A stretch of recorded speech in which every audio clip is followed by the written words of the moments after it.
Ang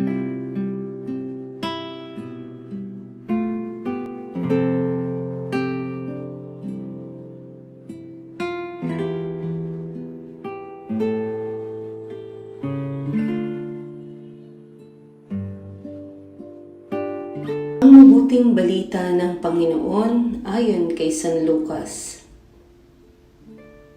Noong panahong iyon, sinabi ni Jesus sa kanyang mga alagad, "Darakpin kayo't uusigin. Kayo'y dadalhin sa mga sinagoga upang litisin at ipabilanggo. At dahil sa akin ay ihaharap kayo sa mga hari at mga gobernador. Ito ang pagkakataon niyo upang magpatotoo tungkol sa akin. Ipanatag niyo ang inyong kalooban.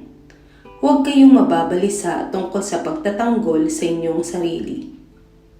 Sapagkat bibigyan ko kayo ng katalinuhan at pananalitang hindi kayang tutulan o pabulaanan ng sinuman sa inyong mga kaaway.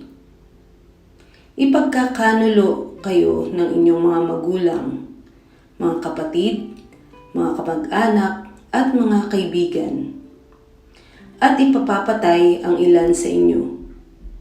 Kapopootan kayo ng lahat dahil sa akin.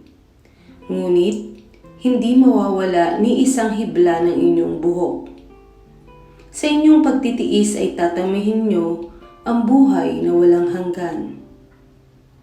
Ang mabuting balita ng ating Panginoon.